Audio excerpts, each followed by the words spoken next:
Welcome back in the commerce classes by Uma Devi Children's Academy. It is third part of chapter organizing. In this third part, I will teach you importance of organizing.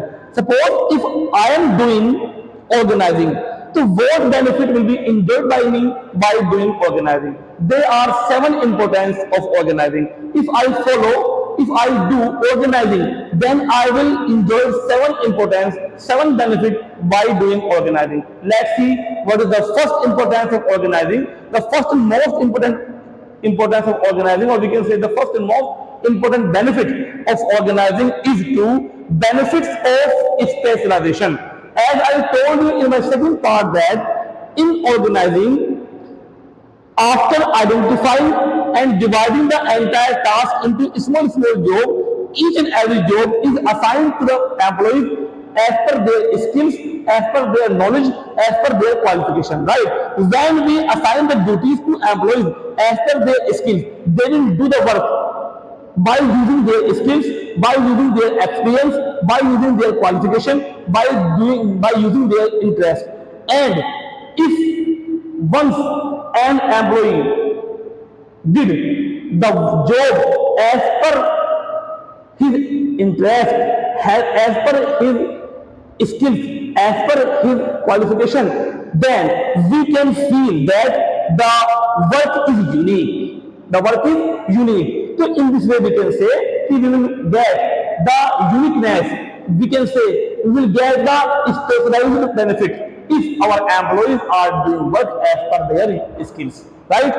Here you can see organizing helps to increase productivity. Organizing करने से productivity बढ़ती है, बेहतरीन काम करने की capacity बढ़ती है, बेहतरीन काम करने के फायदे हमारे सामने आते हैं, एंड एफिशिएंसी भी बढ़ती है. एफिशिएंसी के मायने आप हमें समझना कि हमारी कॉस्ट घटती है. जहां भी बढ़ा है एफिशिएंसी, एफिशिएंसी एफिशिएंसी के मायने होते हैं कॉस्ट घट जाना. जब हमारे एम्प्लॉइज जिनको हमने काम सौंपा है उनकी स्किल्स के अकॉर्डिंग, उनकी नॉलेज के अकॉर्डिंग, उनकी इंटरेस्ट के अकॉर्डिंग, और जब वही एम्प्लॉय हमारे दे गए काम को अपनी स्किल्स, अपने इंटरेस्ट के साथ करेंगे तो इससे प्रोडक्टिविटी बढ़ेगी, सारे काम हमारे फायदे वाले होंगे और हमारी कॉस्ट घटेगी. क्योंकि क्यों प्रोडक्टिविटी क्यों बढ़ेगी और कॉस्ट क्यों घटेगी?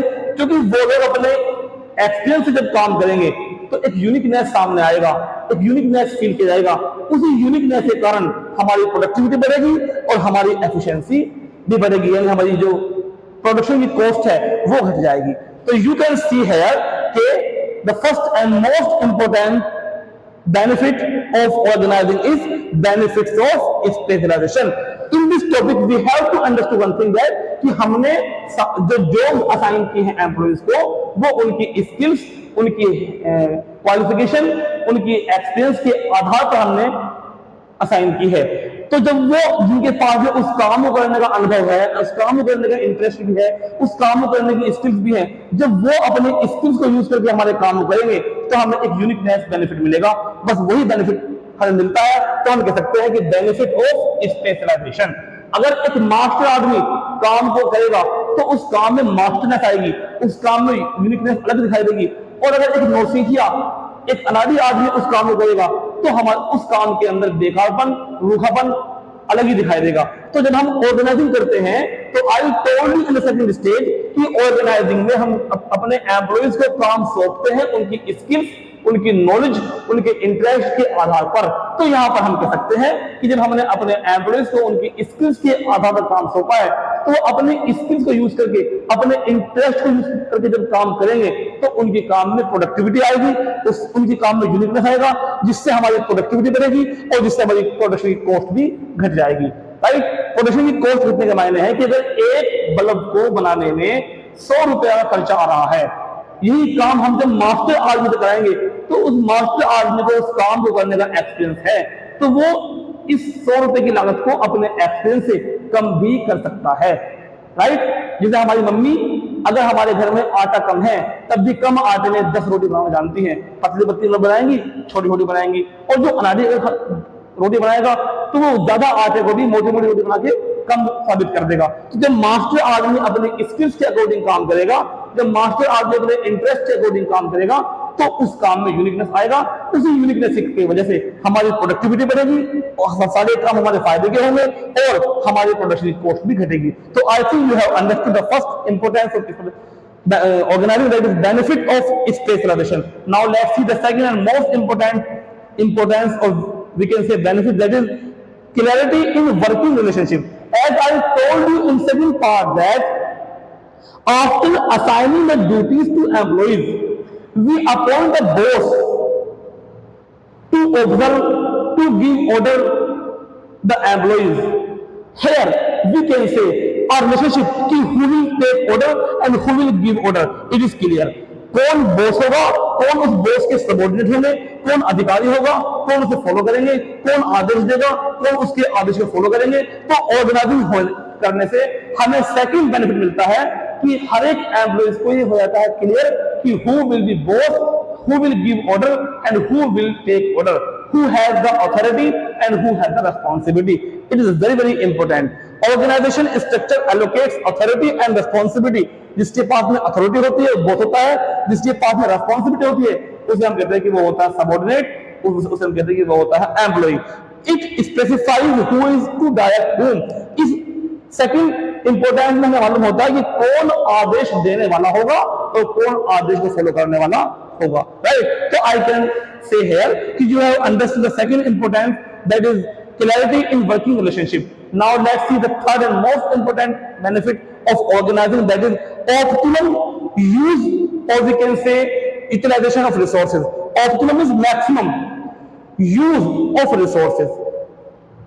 I told you in first and we can say in meaning part that in organizing first of all we identify the entire task, हमें कौन कौन से काम करने हैं।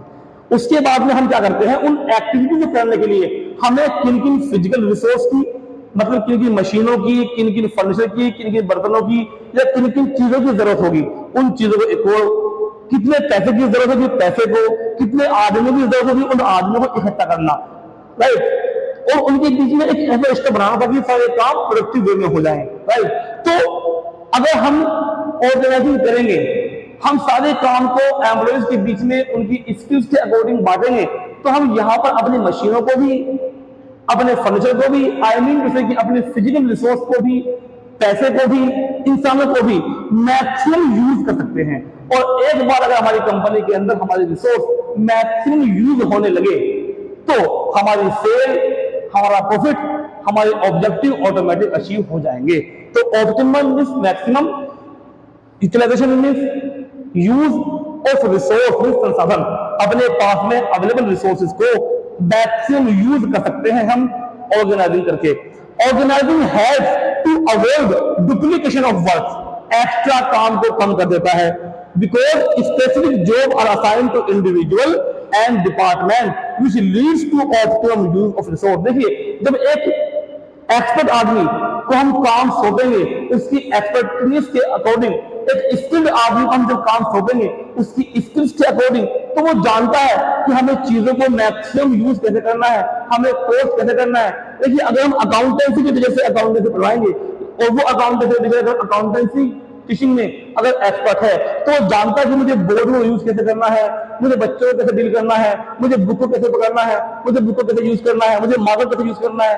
तो हम कहेंगे कि इससे अगर हम अपने रिसोर्सेज को मैक्सिमम यूज करना सीख जाते हैं, और एक बार अगर हम ऑर्गेनाइजिंग करके अपने रिसोर्सेज को यूज करना सीख गए तो इससे हमारी प्रोडक्टिविटी भी बढ़ेगी, इससे हमारी सेल भी बढ़ेगी, इससे हमारा प्रॉफिट भी बढ़ेगा।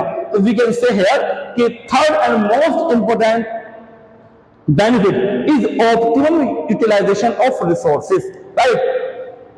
Now let's see the fourth and most important benefit of organizing, that is adaptation to change. change को हासिल करना, change को accept करना, change को achieve करना। देखिए, we are living in dynamic environment where new inventions, new thinking, new ideas are coming rapidly. तो we are living in dynamic environment जहां पर डेली नए चेंज, नई थिंकिंग, नए आइडियाज, नई मशीनें, नई खोजें आ रही हैं। तो अगर हम ऑर्गेनाइजिंग करते हैं तो हमारे लिए इजी हो जाता है कि हम उन आने वाले नए नए चेंज को अडॉप्ट कर लें, उन आने वाले नए नए चेंज को हम एक्सेप्ट कर लें और उनके अकॉर्डिंग काम करें।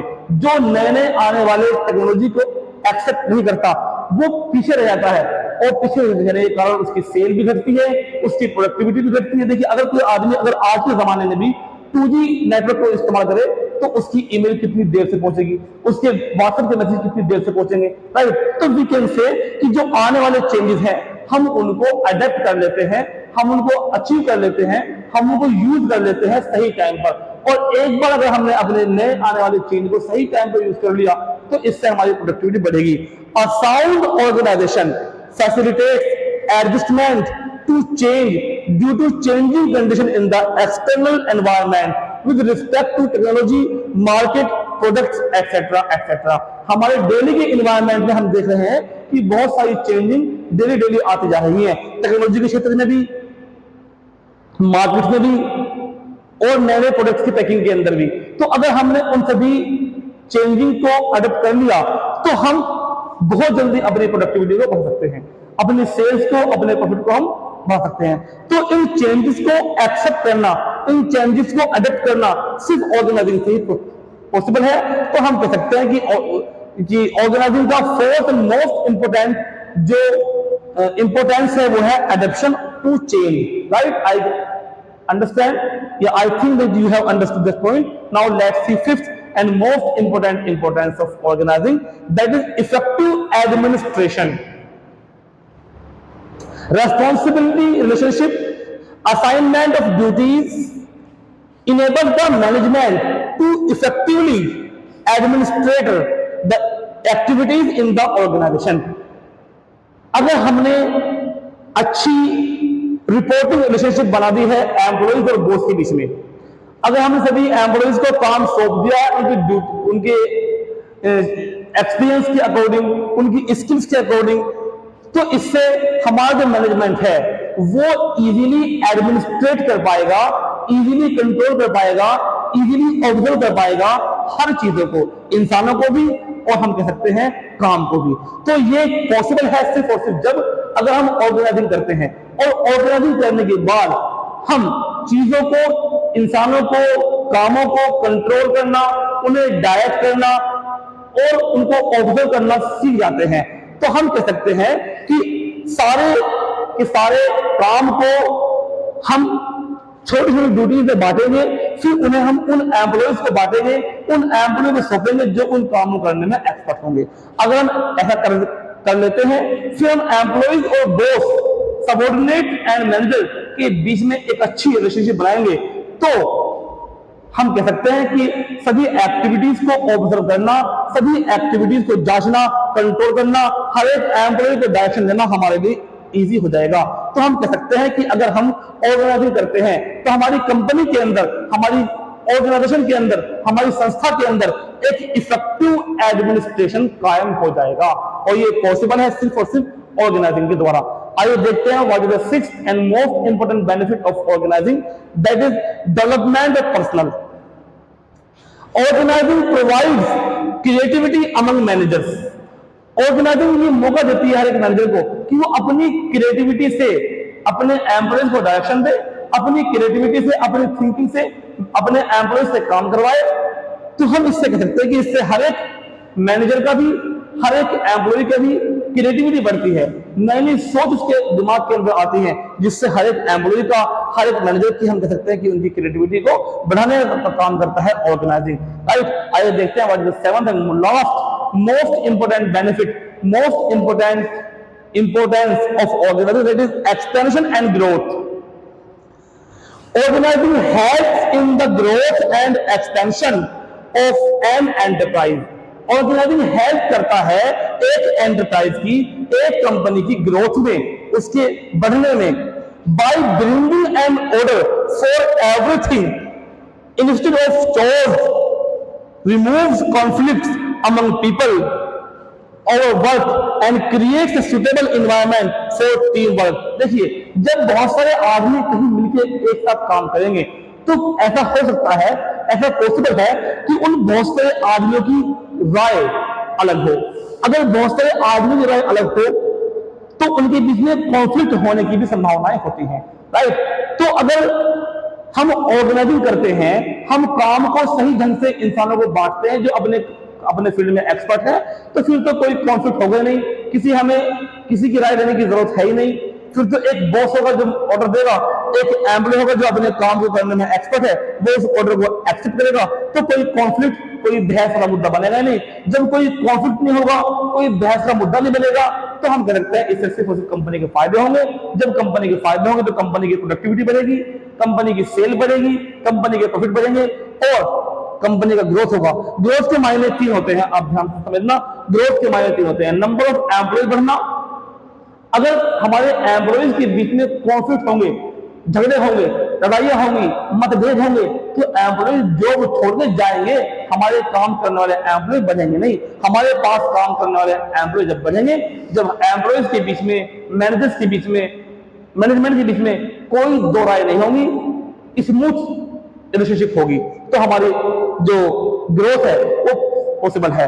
तो ग्रोथ के मायने मैंने बताया आपको 3 होते हैं। नंबर ऑफ एम्प्लॉय बढ़ना, अगर हमारे पास नंबर ऑफ एम्प्लॉय बढ़ेंगे तो हमारी नंबर ऑफ ब्रांच बढ़ेंगी। आज हमारी एक ब्रांच मोहम्मदी के अंदर है, तो हम अगली ब्रांच कहीं और भी खोलेंगे, फिर उसके बाद कहीं और भी खोलेंगे, तो नंबर ऑफ ग्रोथ बढ़ना। और फिर नंबर 3 होती है नंबर ऑफ प्रोडक्ट लाइन बढ़ना। आज अगर हम केवल सीबीएसई स्कूल चला रहे हैं, हमारी साख बढ़ी, हमारा काम अच्छा हुआ, तो कल को हो सकता है कि हम मैनेजमेंट कोर्स भी चलाएं, परसों हो सकता है कि हम कोई मेडिकल कोर्स भी चलाएं, तो हमारे नंबर ऑफ प्रोडक्ट लाइन बढ़ना। अगर हम आज केवल ग्रोसरी का सामान बेच रहे हैं, या अगर हम आज केवल ग्रोसरी का सामान बना रहे हैं और हमारी नंबर ऑफ एम्प्लॉय बढ़ रहे हैं, हमारी साख बढ़ रही है, तो हम कल को ग्रोसरी के साथ साथ मेडिकल की दवाइयां भी बनाएंगे, परसों को हम कोई फोन बनाएंगे, फिर हम इलेक्ट्रॉनिक आइटम भी बनाना शुरू कर देंगे। तो हमारी ग्रोथ जब होती है, जब हमारी नंबर ऑफ एम्प्लॉय बढ़े, नंबर ऑफ ब्रांच बढ़े, नंबर ऑफ प्रोडक्ट लाइन बढ़े, और ये केवल जब भी पॉसिबल है जब हमारे एम्प्लॉयज के बीच में कोई कॉन्फ्लिक्ट नहीं होगा। आप सोचिए, अगर किसी आर्मी में मतभेद हो जाए, कुछ आर्मी के जवान कहे हम लड़ेंगे, कुछ कहने हम सोएंगे, कुछ कहने हम थके अपने घर जाएंगे, उनके बीच में झगड़ा हो जाए, कुछ कहे हम दाल खाएंगे, कुछ कहने हम तो नॉनवेज खाएंगे, अगर हमारी आर्मी के बीच कॉन्फ्लिक्ट हो जाए, झगड़ा हो जाए, तो हमारी आर्मी लड़ नहीं पाएगी, तो मरेगी, मरेगी तो हारेगी। तो हमारी कंपनी की ग्रोथ और एक्सपेंशन केवल जब पॉसिबल है अगर हमारे एम्प्लॉयज के बीच में कोई कॉन्फ्लिक्ट ना हो। और जो ऑर्गेनाइजिंग है वो हेल्प करता है कॉन्फ्लिक्ट को रिमूव करने में। कैसे हेल्प करता है? क्योंकि हमने काम बांटा है आदमी को उनकी स्किल्स के अकॉर्डिंग, हमने काम बांटा है आदमी को, एम्प्लॉयज को, सबऑर्डिनेट्स को, इंडिविजुअल को उनकी एक्सपीरियंस के अकॉर्डिंग, उनकी योग्यता के अकॉर्डिंग। तो एक बॉस होगा जो आदेश देगा, एक सबऑर्डिनेट होगा जो आदेश को फॉलो करेगा, कोई कॉन्फ्लिक्ट होगा नहीं, सभी आदमी अपने काम करने में माहिर है। तो here we can say कि we have understood the all 7 benefits and all 7 importance of organizing. Thank you and have a nice day.